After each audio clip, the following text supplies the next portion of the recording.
গাজীপুরে নিরাপত্তা জাল ছাড়াই চলছে বহুতল ভবনের নির্মাণ কাজ। চারপাশ জাল দিয়ে ঢেকেও নিরাপত্তা মাচা তৈরি করে বহুতল ভবন নির্মাণের বিধান থাকলেও তা কেউ মানছেন না। গাজীপুর সিটি কর্পোরেশন এলাকার ৫৬ নম্বর ওয়ার্ডের শেরেবাংলা রোডের এই ভবনটির মালিকপক্ষ বা নির্মাতা প্রতিষ্ঠান এসব বিষয়ে যেন নজরেই রাখছেন না। ফলে ভবনটিতে কাজ করা নির্মাণ শ্রমিক ও নিচ দিয়ে চলাচলকারী পথচারীদের জন্য বিপজ্জনক হয়ে উঠছে সড়কটি। এখন দেখা যায় রোড সাইড যখন একটু সমস্যা হইতে পারে, সমস্যা এমন ইনশাল্লাহ হয় না, এতগুলি ভালো হয়েছে। আর হবে যে এমনও কোনো চিন্তা ভাবনা নাই যে হবে। আমাদের বলা আছে যারা কাজ করে যে রোড সাইড দিয়ে কাজ খুব সাবধানে করবো, ক্লিয়ার করবো, আর তারা করেও সেই করবে। আজ পর্যন্ত কিন্তু ইনশাল্লাহ কিছুই হয়নি। একই চিত্র টঙ্গীর ৫৫ নম্বর ওয়ার্ডের স্টেশন রোড বাস স্ট্যান্ডের এই ভবনটির।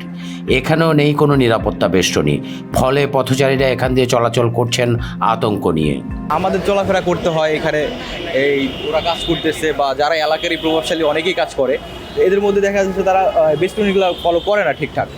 এখন তারা কাজ করতেছে হয়তো ক্ষমতার জোরে বা আপনার যে রাজুকের যে প্ল্যানগুলো আছে ওই অনুসারে কাজ করে না অনেক সময়। এতে দেখা গেলো আমরা যদি যাই অনেক সময় দেখা গেলো ইট পাথর এগুলো পড়ে, অনেকে দেখা যাচ্ছে আমাদের এলাকায় হাঁটাহাঁটি করার সময় এটা পায়ে বা মাথায় পড়ে, এটা একটা চান্স থাকে পড়ার, সেক্ষেত্রে দেখা যায় আমাদের অনেক ক্ষতি হয়। পাশের আবেদা হাসপাতালের গা ঘেঁষা এই ভবনটির চিত্র একই রকম। ভবনের চারপাশে মাচা ও জালের বেষ্টনী থাকার কথা থাকলেও সেখানে টিন দিয়ে লোক দেখানো কিছু বেষ্টনী দেওয়া হয়েছে। ফলে এখান দিয়েও অনেকটাই জীবনের ঝুঁকি নিয়ে চলাচল করছেন পথচারীরা। আমরা চাই যে এরকম ভবন করার সময় নিরাপত্তার ব্যবস্থাটা যেন থাকে। অনেক ধরনের ঝুঁকিপূর্ণ সমস্যা, মানুষের অ্যাক্সিডেন্ট, মানুষ মারাও যেতে পারে। রাজমিস্ত্রি ভিতরে গাঁথনি করতেছে, এখানে তো বাইরে কাজ করি না, আমরা ভিতরে কাজ করি। বাইরে কাজ করলে তো সেফটি, অবশ্যই সেফটি বেল দেয়, এরপরে জি সেফটি বেল, সেফটি বেল এখনো আমরা এখানে বাইরে কাজ করি না, লাগাই না।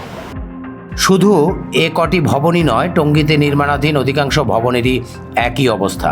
কেউই মানছেন না ইমারত নির্মাণ আইন।